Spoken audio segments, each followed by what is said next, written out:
Hello, I'm Alex McLaren. I'm an actor and I've worked as a communications coach since 2002. Now so much business is being conducted remotely, the ways in which we talk, present, build relationships and connect is changing. In this podcast, I want to explore all those issues and prove to you that no matter who you are, you can talk to anyone.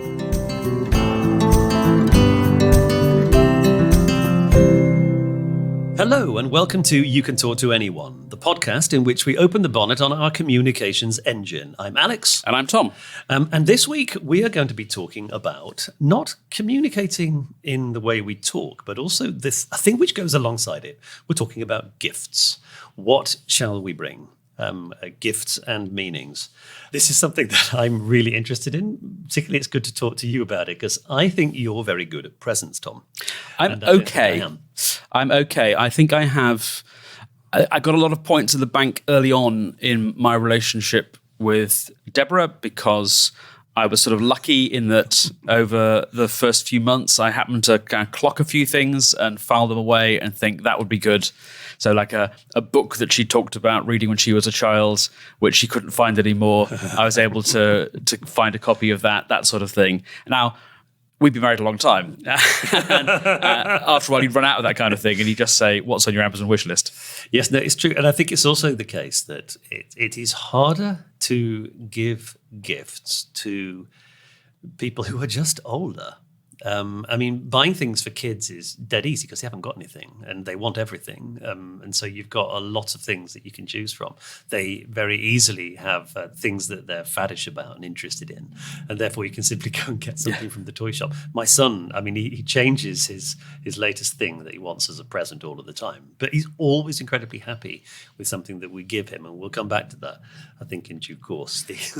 I know in other cultures there are some quite strict rules about gift giving. I worked for a while for an English guy who had lots of Japanese clients. Yes. And there were very strict rules that related to not how old the person was, nor how long you'd known them, nor how close your relationship was, but actually to their seniority in the company.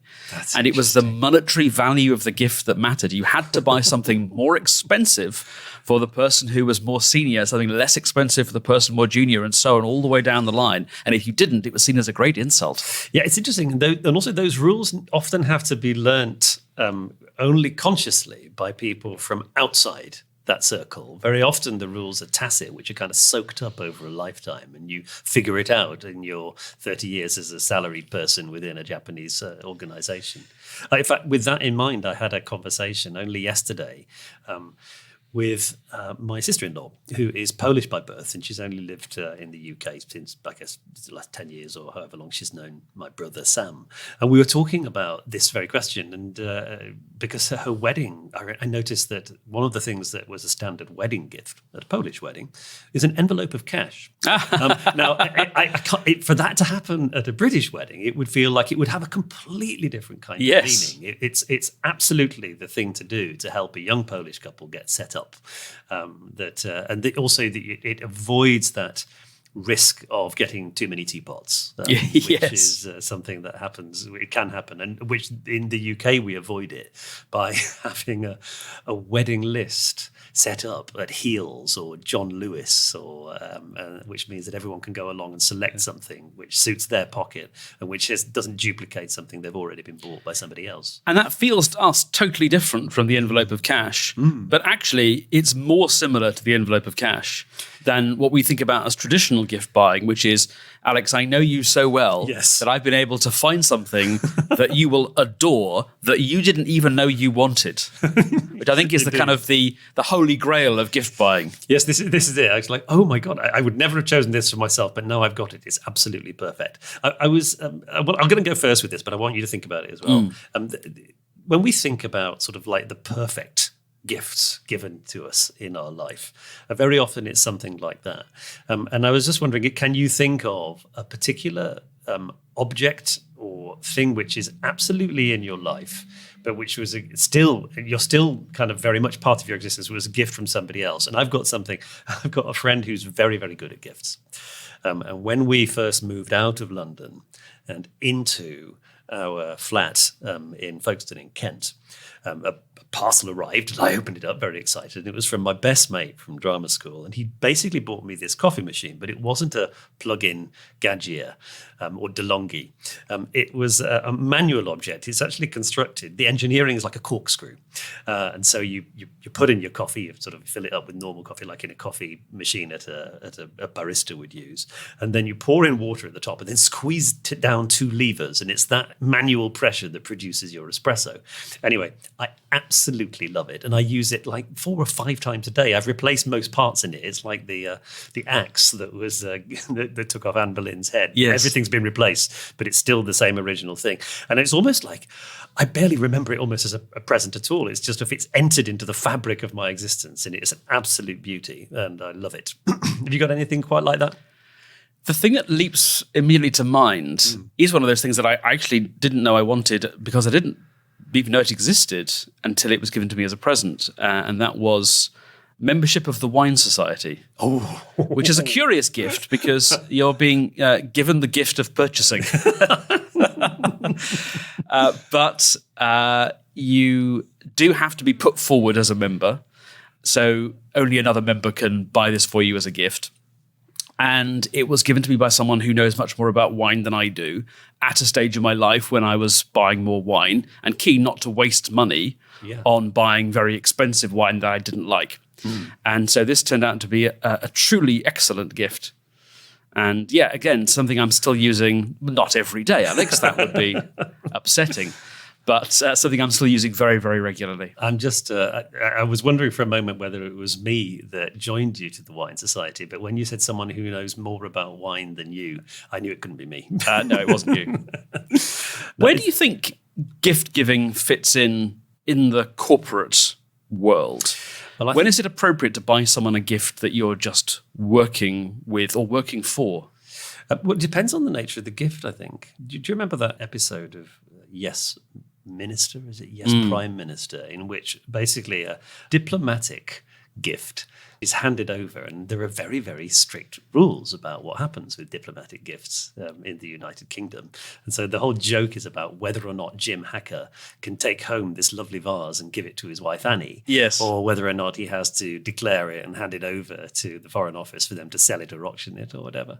And so I think that if you were to take something kind of small and charming and personal along and present it to somebody as, or take it to a meeting for you to share, for example, I think that often has a sort of it feels more less stressful. I think there can be quite a lot of stress involved in handing over a gift with some sort of meaning attached to it, which is substantial. Literally just the other day, I had a client got in touch with us and asked me to make a donation. I was asked to give something, in fact, for their Christmas charity raffle. Okay, so there's a whole load of things involved in that. I feel like I'm very happy to do so, but there's also this sense of, gosh, how much should I spend on this, and what are they going to take from it? They're not going to notice. No, well, it's not going to make any difference to whether or not they give me loads more work in the next year or not. But it does feel like I need to be part of that gift-giving circle and almost like part of that family. In the way that I respond to it. So I send them something over. I remember in an earlier, less digital age, we would regularly send Christmas cards to clients, something we haven't done for at least a decade. Yeah. But that was a regular feature of our November, getting a fun Christmas card printed up, making lists of clients to send it to, sticking stamps on the envelope. It's true. And it's not just us that did it, and it's not just us that now doesn't do it. We don't receive them in the way that we used to. It just seems to have faded out. I do think it's interesting that, and this happens in sort of private life as well as in work life, that sometimes the receipt of a gift is not just necessarily the pleasure of having this lovely new thing, but there's also, it feels like there can be an obligation involved. Yes, you don't want to be overdrawn in the gift bank. It's true. We keep a kind of sort of an account book. Yes.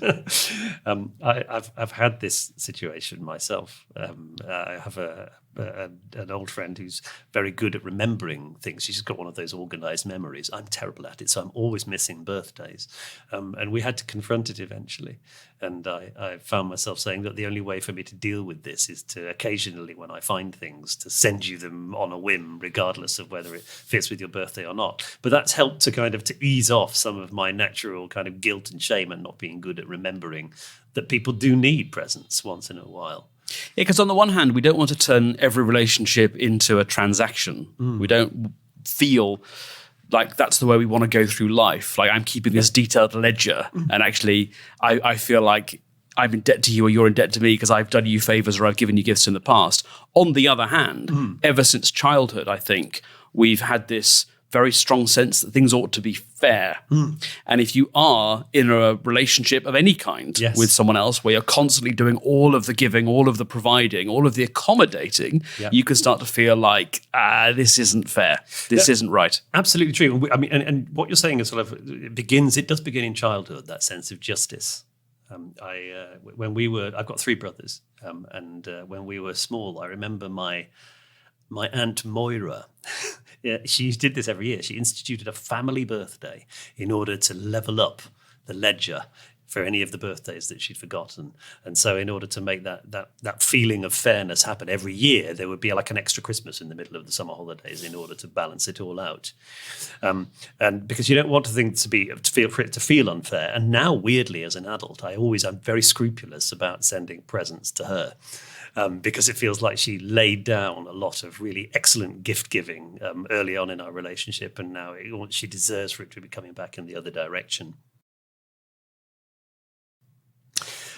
Here's a question.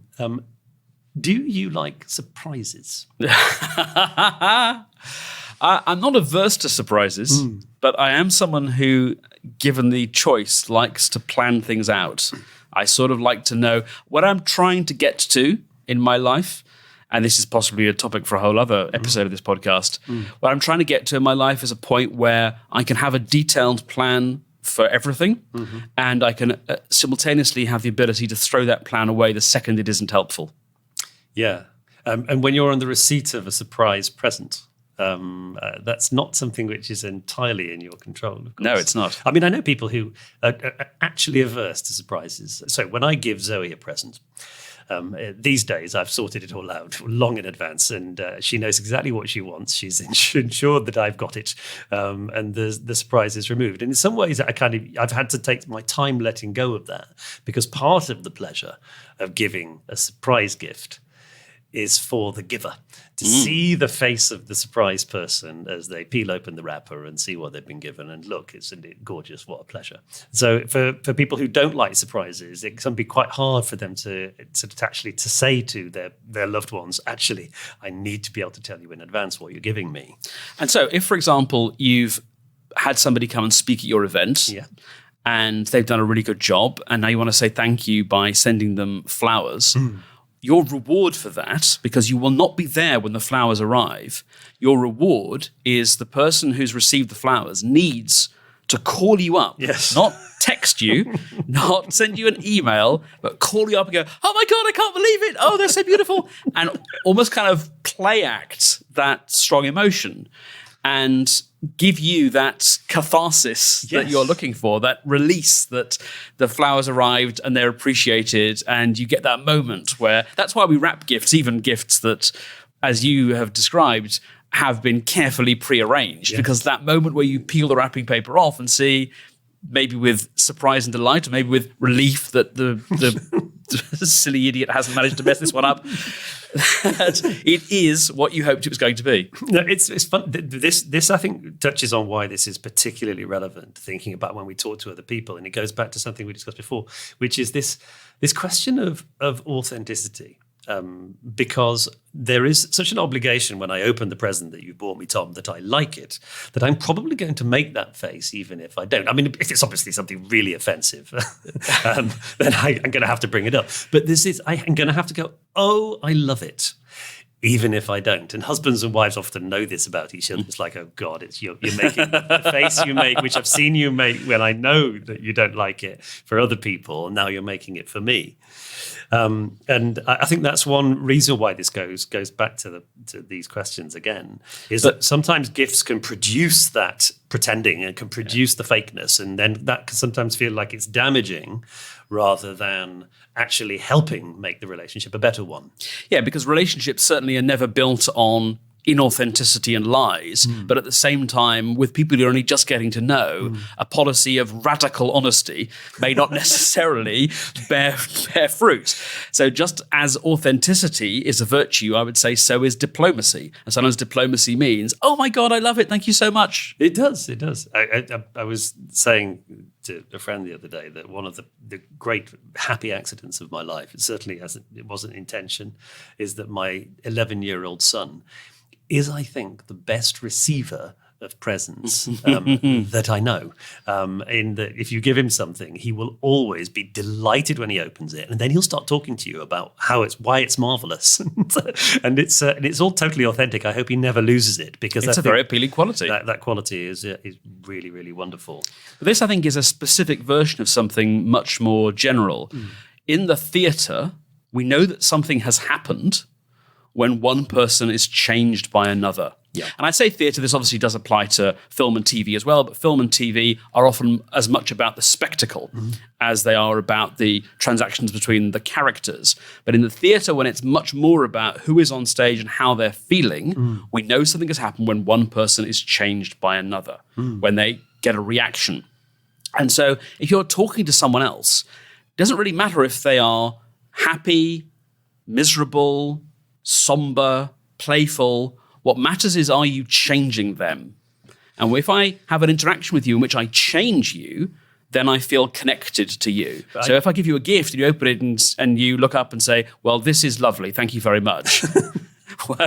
Your face doesn't change at all. I haven't got that catharsis that I'm looking for. I've absolutely seen it happen. I knew somebody who would spend a number of Christmases with my family, and I suppose this is where it first began. Christmas is coming up. We'll talk more about this in the future. But the way it would happen when I was little is that one by one, people would be handed a present from under the tree, and everybody would witness the opening process. This may not be the case with everyone who celebrates Christmas, but that's the way we did it when we were little. And I remember this person, this was someone who was with us for a while, would open a present, look at it, and then just put it aside. And there would be no thank you. It wouldn't seem to change or alter their countenance at all. And so it was just this. It was absolutely initially anxiety ridden, and then it was enraging, because you're right. It's that sense that I did something which has now achieved some kind of impact. And I was talking about this earlier on last week when I was doing some work about chairing meetings remotely. This, I think, is fundamentally important in relationships, that it makes people happy more than anything else, to know that they have made a difference. And so if by giving me a present you have changed, and visually you can see what's happened to me, you can see that you have changed another person, that will make you think and make you feel that your existence was worthwhile today. Because there are a number of things that can make people happy. I mean, and happiness psychologists have written about three main themes. One of them is nice things happening, like getting a present. That's lovely, wonderful. But it normalizes quite quickly.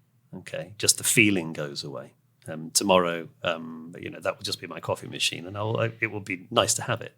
But it hasn't. It will. The happy feeling of opening the present goes. Second is the sense of being in a state of flow when you're so occupied and focused that you're not particularly concerned about whether you're happy or not. Happiness is what happens when you're doing other things. Flow is the other things that you're doing. But the most impactful and long-lasting source of genuine feelings of well-being is when you have had a positive impact on others. So the making a difference, feeling you've made a difference, is tremendously binding and tremendously powerful. If we are people who make a difference to each other, that will make our relationship strong. And I think that dimension is something which is crucial in business relationships. How do we trace the impact of things to the individuals that we've made those connections with, our individual client or our individual point person on the customer side? We'll set some homework to do with that in a moment. But before we do, I just want to ask one final question, which is really important. Tom, what do you give the person who has everything? Well, I suppose the traditional answer is that what you do is you make something. Because somebody who is very wealthy, who, as you say, has been on the planet for a long time and therefore has bought for themselves all the things they could possibly want, doesn't have something which only you can create. Yeah. So if you paint them a painting or draw them a picture or sculpt them an ashtray or whatever it is, you do this, make something really personal. Even something like a photo of you and them in a nice frame. That, I think, is something which is a bit more personal, has a bit more of you in it. And there's a very, very good gag in Terry Gilliam's film Brazil, which is a Christmas movie, where everybody who is giving and receiving a gift gives and receives the same gift, identically wrapped in silver wrapping paper, which is an executive decision-making toy. And what it's saying is that there is something which was once so personal and so warm, giving someone else a gift, being thoughtful, thinking of them, that has become completely depersonalized, anonymized, and has had all the genuine warmth and joy and depth of feeling erased from it. And so if I'm buying someone a gift and I look on their Amazon wish list and I get them something nice, well, if that's something that they couldn't have afforded to buy for themselves, then that's lovely. If we're just playing the game of I get you something, you get me something, and we both go away with something nice, that's fine. But if I'm buying for somebody who has lots and lots of things already, then simply me opening my wallet isn't going to mean as much as me creating something which only I could create. It sounds like a great suggestion for my Christmas plans for those people. I'll get to work on it. So your homework, everyone, for this week is to think of somebody either in your personal life or in your professional world who you think of as a great gift giver or someone who you think deserves a positive surprise. And either find them something which you think will suit them and buy it for them, or make them something real and special and specific and take it with you to your next engagement with them and watch the relationship bloom. We do workshops of all kinds, generally centered on how to talk to other people, but that includes pitching for new business, presenting at conferences, running meetings, or just networking, getting to know people. We run those workshops both online and in person. And if you want to find out more, you can get in touch with us by a number of methods. You can give us a call, you can send us an email, or you can send us a tweet, and all of those links and bits of information are in the show notes. And we'd love to hear from you. Did you try today's homework? How did you get on? Is there anything you hope we're going to talk about that we haven't yet? And maybe other things that relate to what we have talked about that you want us to return to? Please get in touch with us, send me an email, or record your thoughts in a voice memo, and we might play it on a future show. Until next time, I'm Alex. And I'm Tom. Thank you very much for listening, and goodbye. You have been listening to You Can Talk to Anyone with Alex McLaren and Tom Salinsky. The producer for The Spontaneity Shop was Tom Salinsky. You Can Talk to Anyone is distributed exclusively by Acast.